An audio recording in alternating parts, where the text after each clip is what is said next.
무엇이든 군집화하기 방송 시작하겠습니다. 네. 예, 오늘은 이제 5회인데요. 지금 저번까지 4회가 됐었고요. 오늘 5회에서는 방송 내용은 다음과 같습니다. 4회 영화 분류하기 리뷰, 저번 회죠. 그리고 레스큐 타임이라는 걸 간단하게 소개해 드릴 겁니다. 생산성 측정 도구인데요. 이것은 오늘 이제 같이 할 그 데이터 셋이랑도 연관성이 있기 때문에 한번 설명을 드립니다.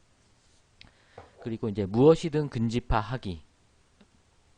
군집화하기 위해 저번 주에서 K-민스라는 걸 배웠는 그 설명을 드렸는데요. 그 K-민스를 이용해 가지고 실제 제 오피스 PC와 홈 PC 데이터도 한번 자동으로 나누어 보고, 그리고 그러한 그 군집화 방법을 이용해서 간단한 퍼스널 어널리틱스, 좀 말은 거창하죠. 하여간 그런 것들에 대해서 간단하게 구현해 보는 그런 시간을 오늘 갖도록 하겠습니다. 하시면서 뭐 궁금하신 사항이나 이런 거 있으시면은 뭐 채팅이나 이런 걸로 바로바로 물어봐 주세요. 그러면 저도 즐겁게 답변을 하도록 하겠습니다. 예. 그러면은 저번에 4회 영화 리뷰하기 한번 리뷰를 해보도록 할게요.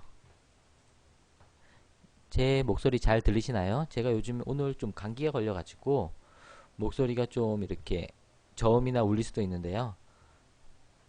예. 혹시 잘 안 들리시면은 채팅으로 알려주시기 바랍니다.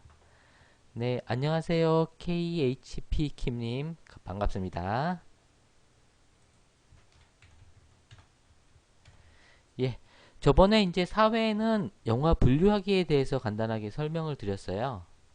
영화 분류하기는 이제 그 무비렌즈 데이터 중에 영화를 여러 가지 장르 정보로 유사한 것끼리 분류하기 위한 것을 했었었죠. 그래서 데이터셋은 무비렌즈의 영화 장르 정보를 썼었고요. 분류 알고리즘은 K-민즈를 썼습니다. 그리고 장르 간의 유사도는 코사인 시밀러리티를 썼고요. 오늘도 동일합니다. 근데 이제 대상이 좀 데이터셋이 바뀐 거예요. 어, 저번에는 무비렌즈 데이터였다면은 이번에는 실제적인 저의 개인적인 데이터라고 보시면 될 것 같아요. 제 개인 데이터를 이용해 가지고 한번 그 퍼스널 어널리틱스를 한번 구현해 보도록 하겠습니다. 예, 우선은 무비렌즈 데이터를 이렇게 이제 다운을 받았었고요. 뭐 10K짜리, 1메가, 100메가짜리 이렇게 다양하게 썼는데 좀 적은 양의 데이터를 썼었고요. 이런 데이터를 이용해 가지고 이렇게 토이스토리와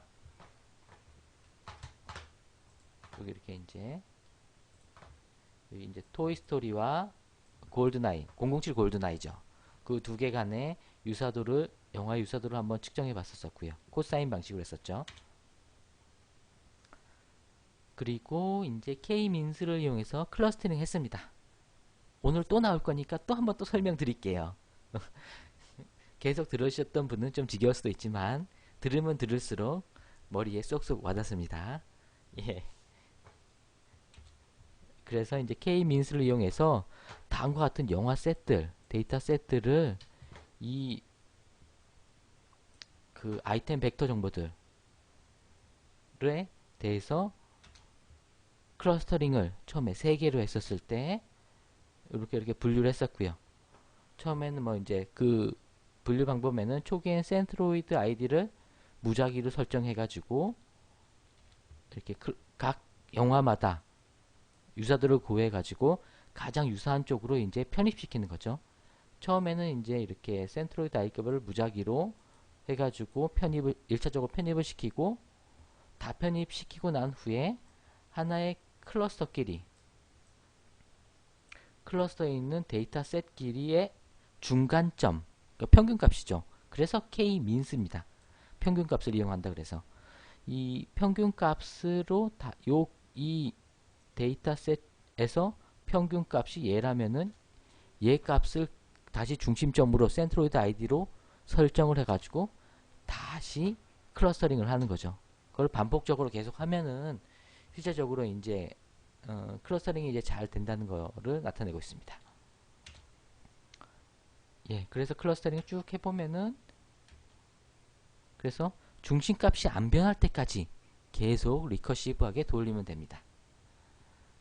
예, 중심값이 안 변한다는 것은 이제 그 클러스터가 변동이 없다라는 걸 의미한다고 볼 수가 있는 거죠. 예, 그렇게 하면 이렇게 분류되는 것을 어제 볼 수 있었었고요. 아니, 저번 주에죠. 저번 주에 볼 수가 있었었고요. 그래서 이제 분류를 했는데 그렇게 맞진 않았던 것 같아요. 조금 비스무리한 것 같은데 오늘은 다시 한번 이것이 이제 실제적인 데이터로 잘 맞는지 한번 보는 것을 한번 목표로 해보겠습니다. 예, 그럼 오늘의 주제인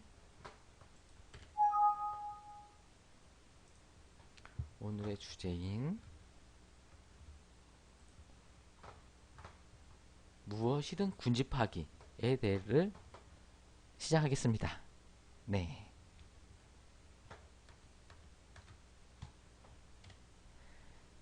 예. 우선 레스큐 타임에 대해서 간단하게 알아볼게요. 레스큐 타임이라는 거 혹시 아는 분 있으세요? 없으신가 보네요.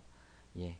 레스큐 타임이라는 거는 안녕하세요, 미스터 송님.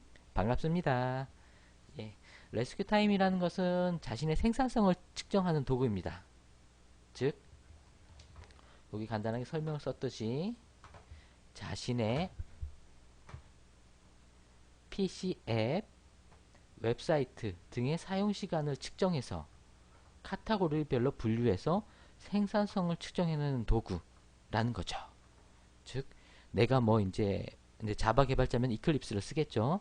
이클립스를 썼었을 때 이클립스를 얼마나 쓰고 인터넷을 얼마나 하고 그리고 유틸리티성 프로그램들 노트패드라든가 아니면 다큐멘트 툴, MS 오피스 이런 것들을 얼마나 썼는지를 클라이언트 단에서 체크를 합니다.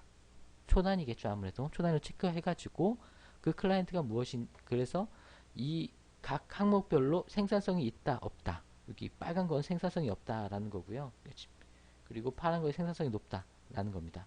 그래서 이건 실제 이제 제 데이터인데요. 그래서 이런 5월 7일 날은 다음과 같이 9시간 5분 동안에 이제 PC를 사용했다라는 걸 나타내고 있고요. 거기에 대해서 생산성을 측정해주는 도구입니다. 이게 이제 미국에서 있는 도구인데, 그래서 이것도 이제 이것도 스타트업이라기엔 좀 오래됐고, 약간 많이 오래되진 않았지만, 이제 B2B부터 시작해가지고 했던 서비스인데요. 요즘에 B2C로 이제 생산성 도구로 좀 많이 해가지고, 이것저것 좀 이제 투자도 받고 많이 했던 것 같아요. 그럼 레스큐 타임 한 번 더 한번 계속 좀 볼게요. 근데 갑자기 왜 이걸 갑자기 설명하느냐? 오늘 분류할 데이터셋이랑 연관이 있습니다. 예. 그래서 오늘 분류할 데이터셋이 PC 내의 앱 사용 시간을 기록한 데이터거든요. 이건 좀 더 자세히 설명드릴 거예요. 우선 레스큐 타임 한번 더 보도록 할게요. 이게 실제 이제 개인정보 많이 오픈이 되는데요. 이게 제 개인 실제 그 레스큐 타임입니다. 무료 버전도 쓸만해요. 저는 무료 버전만 쓰고 있는데요. 보시면은 이제 제가 오늘 회사에서 생산성 8시간 32분을 PC 작업을 했고, 그 다음에 이제 아주 프로덕티비티하다, 생산성이 높은 것은 3시간, 그래도 이게 베리 프로덕티비티가 여기군요. 2시간 반, 이렇게 해서 평균 한 70%의 생산성을 유지했다 라고 하는데, 여기 점심시간에 역시 비생산성, 이게 제가 인터넷에 말고 이제 좀 쉬니까 비생산성인 게 많이 진짜 많네요. 그리고 중간에 비생산성이 있는데, 요건 비생산적이기보다도 분류가 조금 잘못됐을 수도 있어요. 그렇죠? 예. 여러분들도 시간 나면은 이런 거 한번 써보시면 좋으실 것 같아요.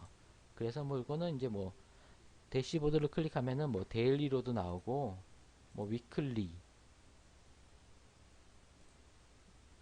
이얼리 해가지고, 데이터를 그래도 고만고만하게 좀 분석을 해주는 것 같아요. 좀 늦네요. 그래서 리포팅은 이렇게 각 프로그램별로 내가 자바, 테라텀, 위키, 아웃룩, 파워포인트 이런 것들을 얼마나 썼는지 이런 거를 실질적인 데이터 지표로 만들어 준다는 거죠. 요즘에 이제 스타트업이라든가 아니면 린 분석, 이런 데이터를 분석, 그러니까 그걸 하는 게 되게 많이 이제 보편화됐잖아요. 보편화됐는데 제 생각에는 이렇게 단순히 회사에서만 필요한 게 아니라 가장 중요한 내 자신에 대해서도 이제 분석하고 그래야 되지 않을까. 그래서 요즘엔 이런 것들이 나오는 분야들이 뭐 이런 프로덕트 생산성 도구기도 하지만 퍼스널 어널리틱스라는 이제 좀 이런 걸로 이제 좀 많이 요즘에 대두가 되는 것 같아요. 그래서 같이 한번 측정해보고 내가 정말 열심히 일하는지 아닌지 한번 지표로 보고 하는 것도 좀 괜찮을 수 있다고 생각됩니다. 예, 이렇게 다양하고 있으니까 한 무료 버전 한번 써보세요. 네, 안녕하세요. 마이 셔틀콩님. 반갑습니다. 예. 그럼 우선 레스큐 타임 이 정도로 볼게요. 현재 이제 무료 버전으로도 있는데요. 무료 버전 말고 이제 유료 버전은 뭐 얼라팅이라든가 아니면은 이제 스마트폰 앱으로 해가지고 뭐 푸시를 받는다던가 스테이터스를 뭐 그런 것들 아니면 API 같은 거 자기 데이터를 땡길 수 있는 API나 이런 것들을 지금 제공해 주는 것 같아요. 그래서 뭐 아직 저는 무료까지는 좀 별 필요가 없었던 것 같고요. 그래서 이렇게 쓰고 있어요. 예, 그러면은 레스큐 타임에 대해서 간단히 설명을 드렸고요. 그럼 이제 오늘의 직접적인 주제에 대해서 계속 진행을 하겠습니다. 예. 이제 오늘 우리가 사용할 데이터셋은 아까 레스큐 타임의 실제 로우 데이터로 보시면 될 것 같아요. 근데 레스큐 타임을 사용한 건 아니고요. 다음과 같 것은 아니고요. 다음과 같이 제가 이제 저는 이제 이런 쪽에 뭐 관심이 되게 많았었기 때문에 제가 직접 간단하게 만들어 가지고 제 PC에 대해서 각 뭐 어플리케이션별 우선 뭐 사용량을 체크하는 걸 만들어서 해봤어요. 데이터셋을 당연히 이제 이렇게 우선 우리가 사용할 데이터셋은 다음과 같습니다. PC 앱별로 사용 시간을 측정을 하는 걸 툴을 이용해서 제가 측정을 했어요. 이렇게 뭐 이런 뭐 테라텀이라는 거를 31분 썼다. 이클립스를 몇 분, 뭐 파워포인트를 몇 분, 크롬 웹브라우저를 몇 분, 뭐 이렇게 막 다 썼다고 보시면 될 것 같아요. 이렇게 써가지고 이런 데이터를 이제 다 측정을 했고요. 그 데이터를 이용해가지고 우선 또 카테고리를 분류를 했습니다. 어플리케이션 별로예요. 어플리케이션도 별로는 다음과 같이 뭐 이클립스라든가 SQLite, 뭐 테라텀, 와이어샥, 마이스큐엘 워크벤치죠. 이런 그 개발 도구들을 사용한 것들은 개발로 뭐 에디트 플러스, 파워포인트, 비지오, 워드패드, 에버노트 이런 것들은 문서 도구로 그리고 뭐 크롬, 익스플로러, 파이어폭스 이런 것들은 인터넷 그리고 PC 뭐 알송이라든가 칩, 계산기 뭐 이런 등등의 기타 것들은 PC 운영으로 이렇게 카테고리별로 분류를 했어요. 그래서 이제 데이터를 수집을 했습니다. 다음과 같이요. 다음과 같이 보시면은 우리가 사용할 데이터셋은 바로 저번 달입니다. 오늘이 6월 2일이니까 아주 따끈따끈한 신상 데이터인 거죠. 2014년 5월 1일부터 5월 31일까지의 기간 내에서 실제 제 데이터입니다. 실제 회사 오피스 PC와 집에 있는 PC의 앱 사용 시간을 다음과 같이 다 측정해서 기록을 했습니다. 보시면은 여기 이제 뭐 홈 PC라는 거, 이거 좀 가면 좀 더 다시 틀릴 텐데요. 이렇게 이런 것들은 이제 집에 있는 PC, 이거는 사무실에 있는 PC에 대해서 PC 운영은 몇 초를 했고 미분류는 했고 개발은 얼마나 했는지 이렇게 다 측정한 데이터셋을 가지고 오늘 할 예정입니다. 네. 그래서 그걸 일자별로 이제 데이터를 수집을 했고요. 일자별로 수집해 봤더니 다음과 같이 이렇게 일자와 식별값으로 이렇게 우선 하나의 타이틀로서 하나의 그 벡터 차원으로 만들었고요. 나머지는 실제 우리가 쓸 뭐 데이터 연산을 할 벡터 데이터는 요 데이터가 되겠죠. 예, 그리고 진짜로 레알 실제 제 데이터입니다. 그렇기 때문에 신빙성이 더 있겠죠. 요거를 데이터를 생성해서 만드는데 오늘 좀 빡셨습니다. 예. 그래서 이제 이것으로 무엇을 할까라고 먼저 생각을 궁금했었는데요. 우선은 처음에 먼저 할 것들은 실제 내가 집에서 PC를 쓰는 패턴과 회사에서 쓰는 패턴은 확연히 다를 거라 라고 생각이 들잖아요. 그러면은 당연히 집에서 쓴 PC의 시간이라든가 이런 벡터 값들, 그리고 오피스에서 쓴 벡터 값들을 우리가 배운 그 군지파 이론 K-민스를 이용하면은 홍해가 갈리듯이 쫙 이렇게 분리되지 않을까. 좀 왠지 이런 건 좀 멋있어 보이겠죠. 그래서 한번 오늘 우선 간단하게 정해봤고요. 그래서 한번 실제로 진짜 오피스 PC 데이터 이렇게 두 개의 데이터들이 같이 막 섞여 있는 데이터셋에서 오피스는 오피스끼리, 홈PC는 홈PC 데이터끼리 이렇게 클러스터링이 되는지 한번 보도록 할게요. 이렇게 군집하는 방법은 K-means 군집 알고리즘을, 뭐 다른 것들도 군집화 알고리즘을 쓸 수가 있을 것 같아요. 이런 것들은 데이터 셋이 되게 좀 이렇게 픽스돼서 이렇게 깔끔하게 나와 있어 가지고, 뭐 다른 군집화 알고리즘이라면은 뭐 미네시 또는 그 하이라키컬 클러스터링인 뭐죠? 갑자기 생각이 안 나네요. 그 전번에 위스키 클러스터링 할 때 쓴 그런 하이라키컬 클러스터링 방식을 또 쓸 수도 있을 것 같고요. 근데 우선 제가 K-민스가 간단하고 제가 가장 많이 구현을 해봤기 때문에 요걸 계속 요걸 많이 쓰는 걸로 알아주시면 될 것 같아요. 예. 예, K-민스 군집화 다시 한번 또 설명드리겠습니다. K-민스는 이제 주어질 데이터를 K개의 군집으로 나누는 알고리즘입니다. 우선은 나눌 군집수 K를 먼저 결정을 해야 되고요. 이거를 K를 결정하지 않고 하는 방법도 있습니다. 뭐 EMM 알고리즘인가? 뭐 그런 거 쓰면 되는데요. 그건 나중에 기회 된다면 제가 스터디를 해서 한번 같이 알아보도록 할게요. 우선은 나눌 군집계수 K를 결정하고요.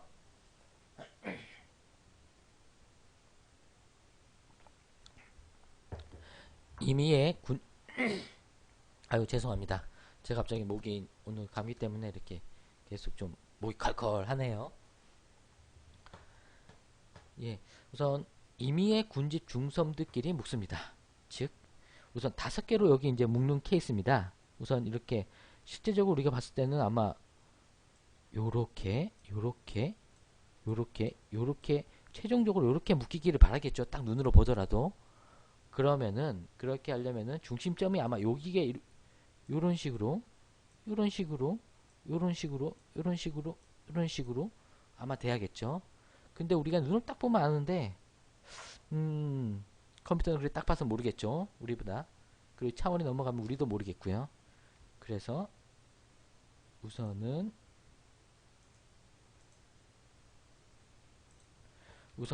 임의적으로 중심점을 5개를 찍습니다. 지금 화면에 보이는 바와 같죠. 이렇게 그냥 랜덤하게 찍는 거죠. 그 다음에 랜덤하게 찍는 다음에 이제 해당 모든 그 벡터들의 값들을 어디와 유사한지를 이제 우선은 거리를 잽니다. 만약 요점이라 그러면은 이 점과 이 점과 이 점과 이 점 이렇게 다 했을 때 가장 가까운 거, 이게 가장 요 놈이 가장 가깝죠. 요 놈이. 그러면은 이 점은 이 점에 있는 클러스터로 편입시킵니다. 즉 이런 모든 점들이 각 점 간의 가장 가까운 점으로 이제 편입시키는 작업을 하는 거죠. 그래서 이 작업이 바로 2번 단계입니다. 각 점을 기준으로 이 점들이 가장 근접한 쪽으로 이제 편입시키면 클러스터링 나눠보면 아마 여기 사살표 보는 것 같이 이런 식으로 아마 나눠질 겁니다. 근데 우리는 딱 보기에도 아마 이렇게 나눠야 될 것 같으니까 아직 제대로 이제 군집화가 이루어졌다고 볼 수가 없는 거죠. 스마일2x님 반갑습니다. 감사합니다. 시청해주셔서 감사합니다. 예. 그러니까 우선은 그러면 이제 중심점을 이동합니다. 이제 이단부터는 다시. 네. 우선 하나의 각 클러스터에서 묶인 클러스터 내에서 이 클러스터 내에서 이 모든 점들의 중심점, 평균점을 찍는 거죠. 그래서 평균이라는 의미의 K-민스입니다. 이 클러스터의 의미. 그래서 이 클러스터의 중앙점을 찍으면 여기에서 여기로 가게 돼 있죠. 그리고 얘는 여기로, 이 클러스터는 여기로, 이렇게 녹색 점으로 이동을 합니다. 다. 그리고 나서 다시 이제 이 모든 점들을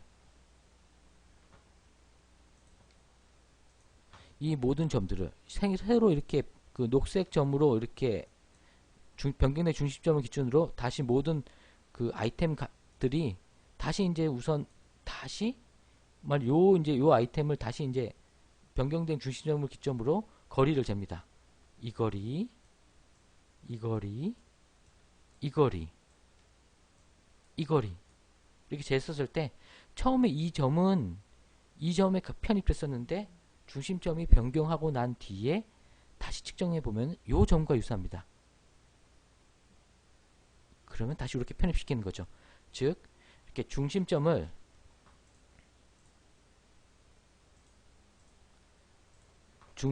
이렇게 처음에 임의로운 점을 잡고 한번 이동하고 그 다음에 다 이동한 뒤에 다시 찾고 클러스터링을 또 이렇게 다시 클러스터링이 되고 뭐 이렇게 되면은 또 하나의 클러스터링에서 다시 중심점을 찾고 이것을 계속 이렇게 반복 작업을 하게 되는 거죠.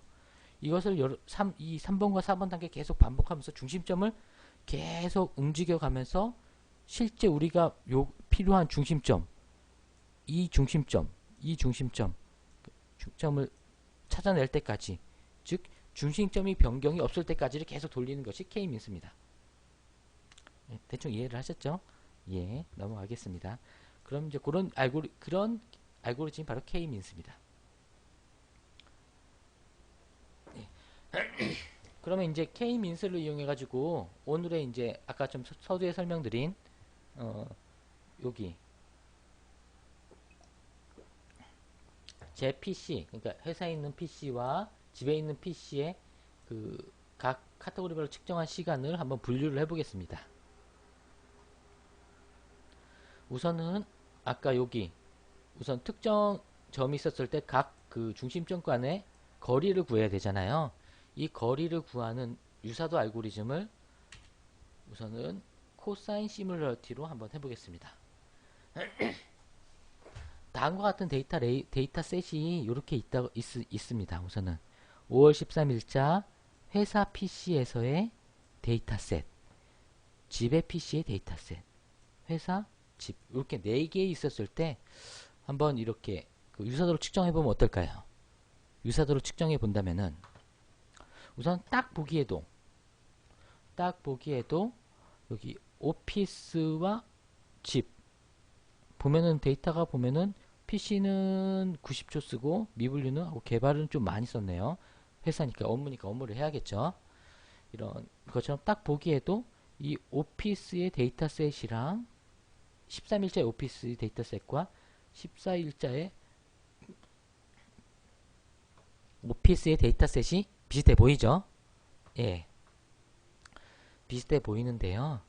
그리고 홈 PC에 있는 데이터셋과 13일자의 홈 PC 데이터셋이 비슷해 보입니다. 실제적으로 이제 그러면 정말 값으로 얼마나 비슷한지 한번 측정해 볼게요.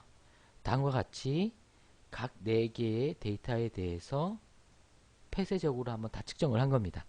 즉 똑같은 거 측정하면 1이 나오겠죠. 홈 PC와 오피스 PC 간의 유사도 거리를 측정했더니 0.8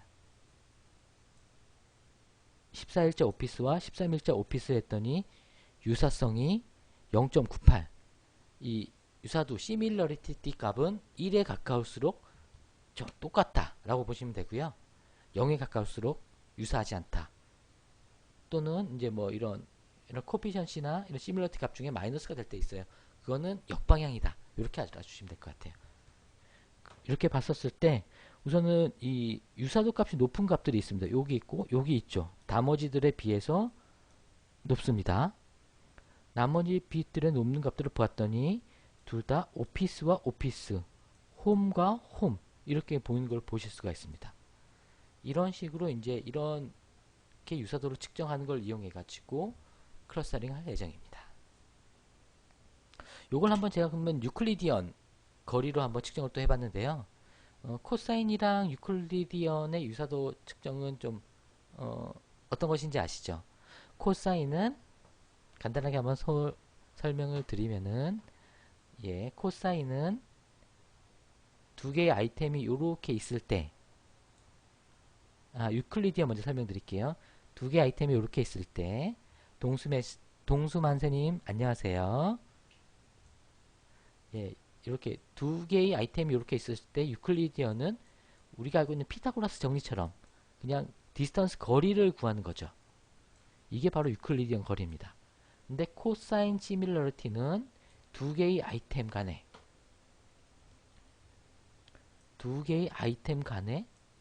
각도를 구하는 겁니다. 이게 무슨 차이가 있을까? 라고 생각을 해보면은, 우선은 만일 우리가 한 예를 든다면은 그런 게 되겠죠. 우리가 키가 크고 몸무게가 많은 친구, 키가 작고 몸무게가 작은 친구와 얼마나 유사한지, 그리고 키가 크지만 몸무게가 작은 친구. 그러니까 이제 데이터로 한다 보면은 여기가 이제 키, 몸무게. 오, 맞습니다. 오, 스마일 2X님. 중요하지 않은 요소에 영향을 좀 덜 받는. 그렇죠. 중요하지 않은 요소라보다는 이제 좀 볼륨 레벨, 볼륨에 의한 그 유사성이 좀 덜하다는 거죠. 아까 지금 계속 설명을 좀 더 드리면은 키와 몸무게가 있습니다. 키와 몸무게가 있었을 때 그 가중치 정도랄까요? 가중치라기보다는 코사인 시뮬러티는 일반적으로 이렇게 문서에 그 유사도로 많이 쓰이거든요. 코사인 시뮬 왜 문서의 유사도를 많이 쓰이느냐?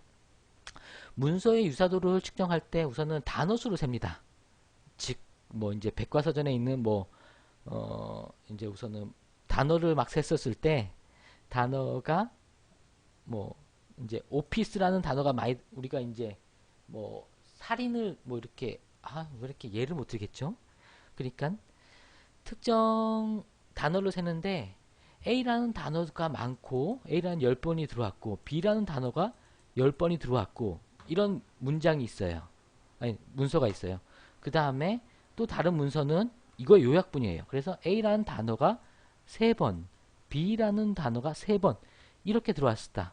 그럴 때는 코사인은 이러한 볼륨의 차이를 상쇄시킬 수 있는 각도이기 때문에 그거를 상쇄가 돼가지고 두 개를 되게 유사하다라고 판단을 해줘요.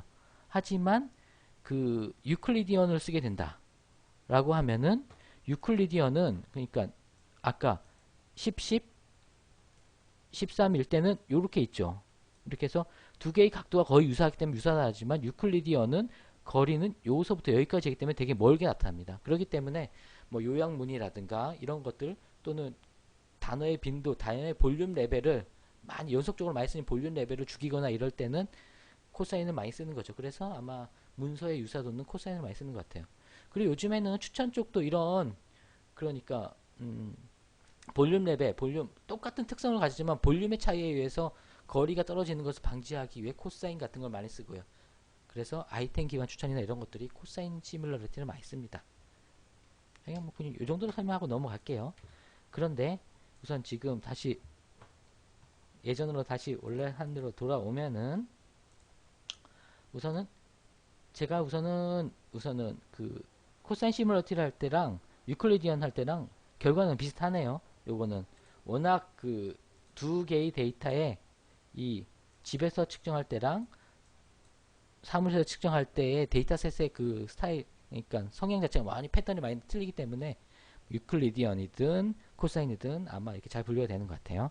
그래서 오늘 코사인으로 계속 하겠습니다. 그래도 그러면은 한번 코사인으로 한번 클러스터링을 해볼게요. 그러니까 실제 이런 데이터셋입니다. 다시 한번 좀 설명을 드리면 이 데이터셋에서 이 데이터셋은 제 회사의 PC, 요게 요 최규민 PC가 있죠. 요 최규민 PC, 이게 너무 제가 지우기. 여기 이제 최규민 PC가 제 회사의 PC입니다. 그리고 하늘민 PC가 제 집에서 쓰는 PC요. 그럴 때 회사에서는 PC는 뭐 인터넷을 몇 분 하고 개발을 몇 분 하고 뭐 이렇게 각 항목별 카테고리별 사용 시간을 이렇게 명시를 해놨습니다. 그래서 당연히 집에서는 개발보다는 아마 인터넷을 많이 한다거나 뭐 게임이나 쇼핑을 더 많이 하겠죠. 그런 특성이 있기 때문에 이렇게 뒤섞인 데이터셋을 아까 같은 유사도로 측정해서 클러스터링을 딱 해버리면은 두 개가 홍해가 딱 갈라지듯이 집에서 쓰는 PC 데이터와 회사에 쓰는 PC 데이터가 갈라지지 않을까라는 의미에서 한번 클러스터링을 해봅니다. 우선은 군집화를 해봤습니다. 즉, 데이터가 잘렸네요, 조금. 네, 클러스터링을 두 개로 한번 해볼게요. K-means의 K라는 것은 서두에서 계속 설명드렸다시 몇 개의 그 집단, 군집으로 할 것인가를 선택하는데요. 두 개로 선택했었을 때 이렇게 분류가 됐습니다. 보시면은 얼추 그래도 비슷하게 잘 나오네요. 보시면은 클러스터 1번에는 다음과 같이 있는데요. 여기 하얀 색깔로 표시된 최규민이 그래도 좀 많죠. 그리고 요쪽 클러스터 2에는 집에 있는 PC 쪽이 많고요. 대다수가. 그렇지만 각각이 섞여 있는 걸 또 보실 수가 있네요. 좀 요런 것들은 이제 회사에서 쓰더라도 뭐 이렇게 데이터가 되게 미약하게 썼을 때 거의 일을 안 하는 날이죠. 아마 그런 날이라든가 그런 날이 아마도 집에서 쓴 날이랑 거의 유사하게 좀 이렇게 클러스터링이 된 것 같아요. 네. 그러면은 이제 그러면 한번 세 개로 해볼게요. 두 개로 하니까 뭐 분류가 되긴 되는데 뭔가 깔끔하지가 않죠. 깔끔하지 않다기보다도 뭐 좀 더 좀 세분화했으면 좋겠다라는 거. 세 개로 해보니 이렇게 됐네요. 뭔가 좀 더 이렇게 쫙쫙 분류가 되네요. 클러스터 1번에는 요건 제가 칼라릭을 좀 틀리겠네요. 못했네요. 요거 한 회사 PC에서 GPC로 딱 두 건이 나왔네요. 그리고 GPC는 여기 회사 것이 하나 딱 나오고요. 두 개가 같이 섞여 있는 것들. 즉 얘들은 데이터가 좀 이렇게 미싱적인 것들이죠. 뭐 이렇게 하니까 좀 더 잘 되는 것 같네요. 뭔가 좀 우리가 이제 클러스터링을 좀 하는 듯 해요. 그렇죠? 한번 K-민스로 군집을 4개를 한번 해보겠습니다. 좀 더 정확도는 높아져요. 그리고 근데 특별한 집단이 또 나오기 시작해요. 이제 여기는 거의 이제는 회사 PC, 이것도 회사 PC. 근데 회사 PC에서도 중에 두 개의 클러스터링이 된 거네요. 뭐 그렇죠. 요거는 이제 좀 더 다음에 계속 설명을 드릴 내용 중에 하나 있게 되겠네요. 그리고 이제 집에 있는 PC도 분리되고 집에 있는 PC도 분리되는 끼리도 좀 분리되고 요거는 조금 이렇게 섞인 내용, 집에 있는 PC와 회사에 있는 PC의 사용 패턴이 좀 유사한 케이스들이 묶인 걸로 보여지네요. 예. 그럼 5개로 군집하여 해보겠습니다. 5개로 군집을 해봤더니 뭐 하여간 잘 분리돼요. 집, 회사, 두 개 합친 거. 뭔가 분류가 잘 돼요. 이렇게 해서 이런 식으로 이제 클러스팅 몇 번 해보면서 여러분들이 어떤 데이터를 할 것이다. 그러니까 이제 만약 이런 시스템 이렇게 군집화가 필요하다. 그럴 땐 이렇게 계속 이렇게 조정해 가면서 어디가 좋은 건지, 어떤 클러스터링 하는 게 클러스터를 몇 개로 할지를 결정하는 게 좋을 것 같아요.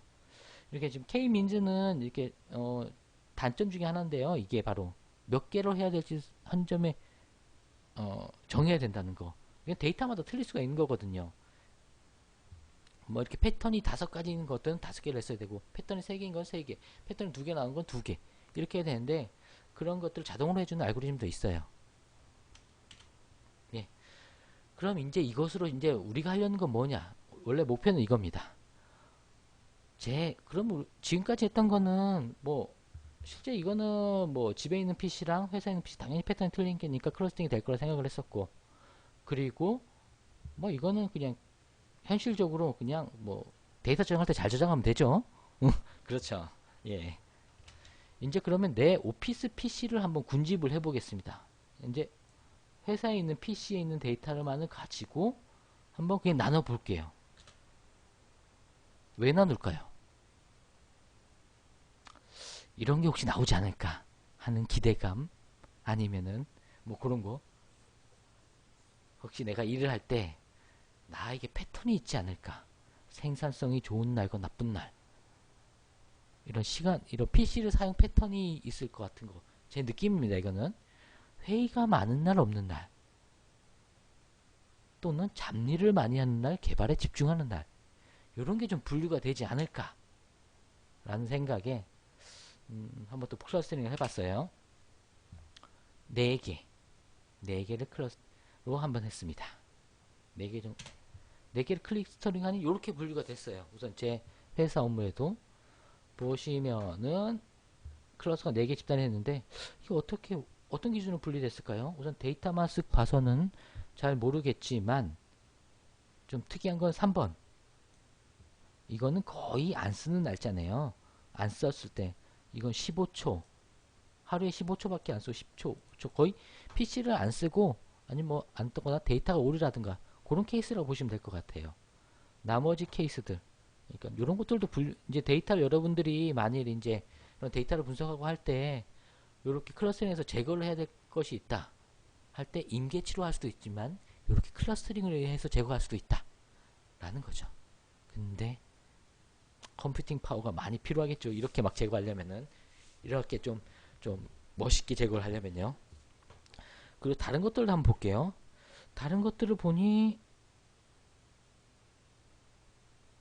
우선 데이터만 봐서 모르겠어요. 이렇게 숫자만 봐서는 뭔가 좀 패턴은 있는 듯해요. 요런 군들이 이렇게 틀리고, 얘는 요쪽이 많고. 그럼 실제 데이터를 한번 보도록 하겠습니다. 이게 무슨 의미를 가지는지. 실제 뭐 눈으로 보는 게 최고겠죠. 그래서 한 중간값들, 이게 중간값인지 아닌지 모르겠어요. 5월 23일자 데이터, 5월 15일자, 5월 14일자, 5월 24일자의 실제 로우 데이터를 한번 볼게요.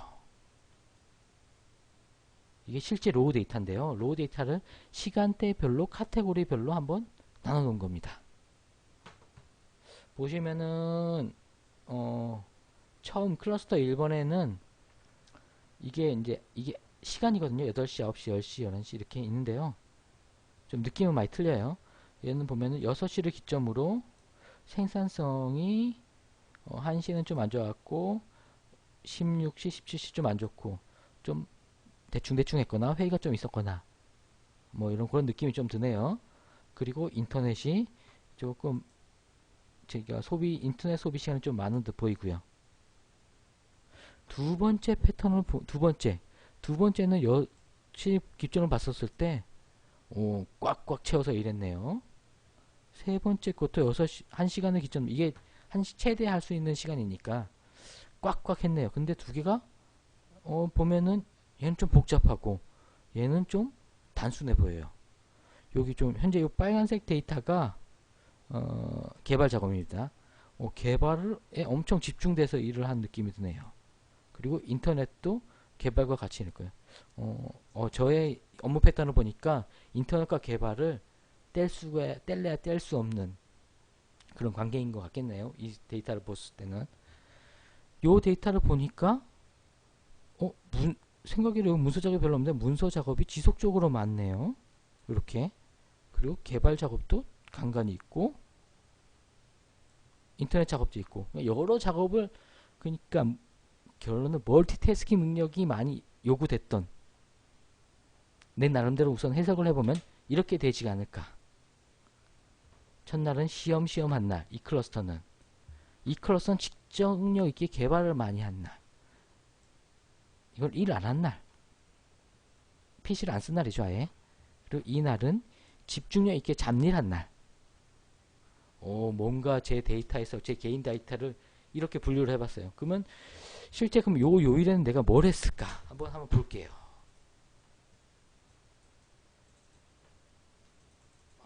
전력을 한번 보려고 했는데 좀 딱 보니까 우선은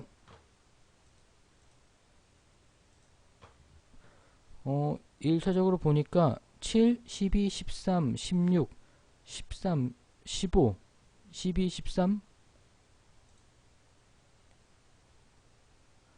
저렇게 아니 이거 제가 개인적으로 만든 만든 툴입니다. 저는 이제 요즘 생산성 측정이나 이런 게 좀 관심이 많아가지고 제 PC나 제 집의 PC, 회사 PC에다 깔아놓고 이렇게 측정을 한 거죠 다. 그래서 제가 얼마나 열심히 잘 일을 하고 있나, 아니면 잘 놀고 있나, 생산성이 있나 이렇게 한 겁니다. 회사에서 이렇게 하면은 사찰이죠. 이거 뭐 이렇게 손 떨려서 일 하겠나요? 뭐 이렇게 딴짓도 못하고 그렇죠? 예. 뭐 이렇게 아까 처음에 소개해드린 레스큐 타임이라는 장비가 레스큐 타임이라는 요렇게 이런 생산성 축전 툴이 있거든요. 아마 스마일 2X님은 조금 늦게 오셔가지고 좀 처음에 좀 설명드렸었는데 요게 이제 생산성을 측정해 주는 겁니다. 이게 제 건데요.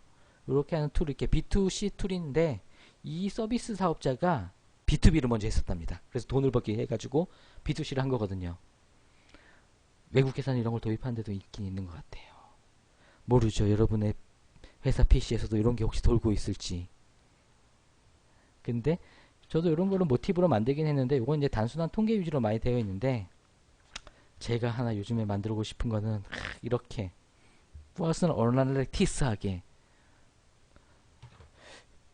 다시 원론으로 들어보면은 지금 보니까 특별하게 날짜도 희한해요. 7일, 12, 13, 14일 빼고 15, 19 뭔가 연속적인 이 주가 되게 바쁜 주였던 것 같아요. 아무래도 제가 뭐가 일정이 만기이거나 그랬을 것 같아요. 그러니까 개발에 피크치를 올렸었고 여기는 보니까 우선은 9일날, 14일날, 30일날 좀 드문드문 있네요. 그러니까 뭐 1, 2주에 한 번씩 문서 작업이나 잡일 작업을 한 번씩 쫙쫙 해야 된다. 이렇게 판단할 수 있을 것 같아요. 시험 그리고 평균적으로 보니까 20, 27, 28, 29 저번 주네요. 저번 주는 좀 여러 가지 좀 이렇게 널널한 건 아니었고 좀 이렇게 소근소근 좀 이렇게 좀 했다. 좀 편안한 업무를 가져갔다. 이렇게 보여지네요. 이런 걸 보면은 내 라이프 사이클이나 이런 걸로 좀 더 측정을 많이 할 수가 있겠죠. 이렇게. 예. 그래서 이런 것들이 바로 퍼스널 어널리틱스를 한 것 같죠, 왠지? 요즘에 좀 이런 것들이 많이 이슈도 되고 있어요. 퍼스널 어널리틱스라는 거에 대해서. 우리 기업만 어널리틱스 할 게 아니죠. 구글 어널리틱스. 구글 이제 나도 내가 분석을 하고 더 분석이 필요한 사람은 와이프죠. 와이프를 분석해서 인생이 편하게 한 것 같아요. 우선 오늘 간단하게 이렇게 설명드렸고요. 저희가 이제 이런 것들을 한번 우선 설명을 많이 들었는데 지금 이렇게 한번 했던 그 소스들이나 이런 것들은 제가 같이 이제 소스 리뷰까지 하고 할까 하는데 소스가 그렇게 많진 않아요. 그래서 간단하게 한번 볼까요? 실행이나 이런 것들. 죄송합니다. 예. 실제 오늘 지금 이렇게 한 자료들은 제 깃허브에 아마 다 올라갈 거고요. 그래서 우선 처음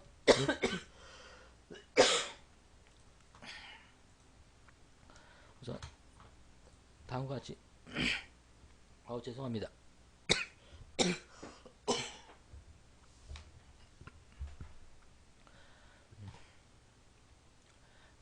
다음과 같이 요 데이터를 이렇게 세 개를 썼었고요.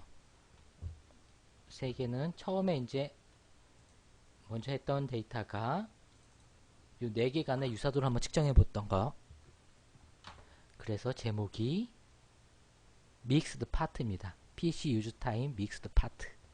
요 데이터를 한번 썼었고요. 그 다음에 전체 섞인 거 회사에 있는 데이터랑 집에 있는 데이터 섞인 게 all, mixed all. 그 다음에 회사에 있는 데이터가 mixed office, 아니 PC use time office입니다. 그렇게 해서 간단하게 이렇게 유서들을 구했었거든요. 현재 이 데이터를 받아서 벡터로 데이터셋을 만들었습니다. 뭐 만드는 방법은 요 함수는 간단하고요. 그냥 데이터를 파일을 라인 단위로 읽어서 그냥 딜리메이터 탭이죠. 탭으로 스플릿 해가지고 그냥 여기 벡터에다가 add하고 리턴한 겁니다. 이렇게 하면 여기 데이터셋에다가 뭐 2차원이라고 했죠. 벡터 아이템들이 리스트에다 차곡차곡 쌓이게 된 거죠. 그 차곡차곡 쌓이는 데이터를 각 벡터 이렇게 두 개를 이제 폐쇄형으로 스퀘어로 이렇게 딱 연산을 해야 되기 때문에 이렇게 똑같은 데이터셋을 그냥 2차원 그냥 폼은 돌렸습니다. 그래서 V1과 V2를 계산했더니 그거를 코사인으로 한번 계산해보고 유클리드로 계산해보는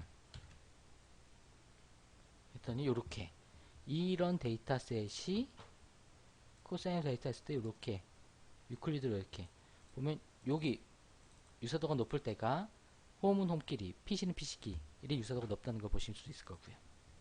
이게 가장 처음에 보여줬던 예제고요.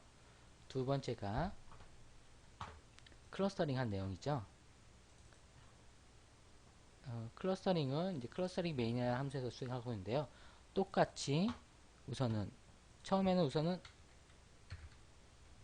일은 하는 건 똑같으니까 여기 믹스드 올의 데이터를 가지고 한번 클러스터링 해볼게요. 이렇게 두 개로 했었을 때 그러니까 k-mins의 k 군집합을 두 개로 한다. 이렇게 아규먼트로 받았고요. 클러스터링 k-mins 함수를 딱 돌리고 나면은 그냥 시스템 아웃으로 클러스터링을 해서 뿌려주고 있습니다. 이렇게 결과를 돌리면은 이렇게 나옵니다. 이러한 데이터셋, 이 데이터셋을 가지고 클러스터링을 한번 돌리고 또 한 번 돌리고 세 번 돌리고 네 번을 돌렸더니 센트로이드 ID k-mins에 기에 이제 움직이지 않았다는 거고요. 그러니까 제가 몇 번 돌려보니까 큰 데이터는 아니었지만 그 클러스터링이 한 4-5번 돌면 끝나더라고요. 그렇게 했었을 때 이렇게 1번 클러스터에는 25개의 아이템이 이렇게 클러스터링 됨을 보여줬고요. 두 번째 아이템은 이렇게 클러스터링 됨을 보였습니다. 첫 번째는 회사 PC 데이터로 위주로 많이 됐고요.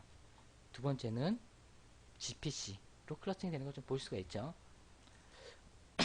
이렇게 우선 두 개로 분류하는 거 있잖아요. 그러니까 흑백 논리라고 하면 좀 이상하지만 여러분들이 이제 회사에서 업무를 하면서 두 개로 분류할 일이 좀 있어요. 이렇게 알고리즘적으로. 혹시 회사 일 중에 뭐 이런 것들 B2C 서비스 같은 거라든가 아니면은 이렇게 두 개로 분류할 일이 어떤 게 있을까? 만약 여러분 지금 뭐 파이어루나님, 뭐 JHP님, 미스터 숑님, 스마일2X님을 만일 여기에서 여러분들이 성별, 나이 뭐 이런 것들 다 했었을 때 두 개의 분류를 해가지고 분류할 수도 있겠죠. 분류했을 때 어떤 성향이 나오냐 이렇게 뭐 분류해가지고 하기도 하고요. 아니면은 실질적으로 우리가 회사에서 사업부랑 개발자들의 데이터셋을 막 넣었을 때 정말 사업부 사람들끼리 개발자끼리 분류가 되는지 한번 해볼 필요도 있겠죠. 그런 것도 재밌겠죠. 이렇게 분류할 때 한번 해보면 재밌을 것 같아요. 이렇게 해서 이게 한 거 봤었고요. 그래서 두 개, 한 4개까지 한번 해볼게요. 그냥 4개까지 분류를 해봤지만 이렇게 한번 이거는 이제 계속 이제 분류가 잘 되죠. 더 이렇게 되는 거 볼 수가 있습니다. 그리고 그럼 이제 만약 최종적으로 우리가 오피스 데이터 이렇게 주석을 하고 오피스 데이터를 썼을 때요. 데이터 그러니까 이렇게 해서 한번 또 돌려보면 4개를 돌리면은 내가 좀 널널하게 일할 때 빡시게 개발할 때 그 다음에 얘는 뭐였죠?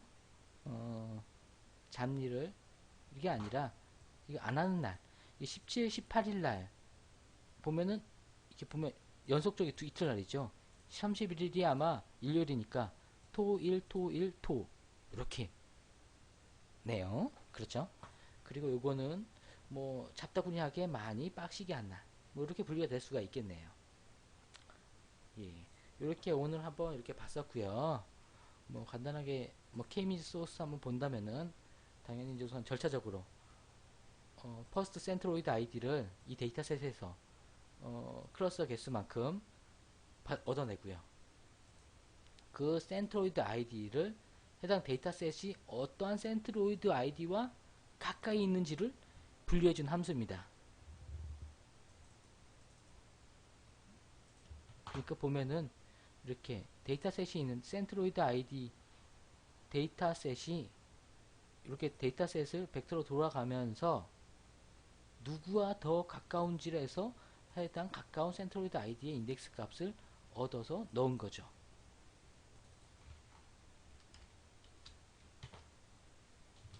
네, 그렇게 해서 데이터셋을 만들고요. 그래서 이제 결론은 이 데이터셋이 이 센트로이드 아이디 기점으로 쭈르륵 분류해 주는 거죠. 그런 것들을 이제 다시 뉴 센트로이드 아이디 이게 클러스터링 된 거잖아요. 클러스터링 된 거를 최대 이터레이션 값 최대 20번을 하라고 했고요. 최대 이터레이션 철자가 틀렸네요. 이터레이션 맥스 이터레이션 네. 맥스 이터레이션 최대 20번까지 돌 때 이 데이터셋을 가지고 새로운 센트로이드 아이디 값 즉 클러스터링 된 군별로 이제 센트로이드 값을 딱 뽑아내고 이 센트로이드 아이디와 이전의 센트로이드 아이디와 같은가 해서 같지 않으면은 또 요거 했던 요 클러스터링 걸 또 돌려가지고 데이터셋을 다시 클러스터링하고 요거 계속 반복적으로 돌리는 거죠. 그래서 이게 같을 때까지 코드는 간단하죠. 예, 이렇게 보시면 될 것 같아요. 예. 이렇게 간단하게 소스까지 좀 봤었고요. 뭐 요 소스는 세부적인 뭐 이렇게 뭐 벡터 처리하는 거 이런 것들은 뭐 컬렉션 처리하거나 섹션하는 것들은 한번 보시면 될 것 같아요. 제가 이 소스 코드는 GitHub을 통해서 공개를 하도록 하겠습니다. 여기서 그리고 한번 더 보도록 할게요. 그리고 여기서 또 이제 중요한 것들 중에 하나 중요한 것일지 아닐지 모르겠지만 이제 벡터의 값을 우리가 지금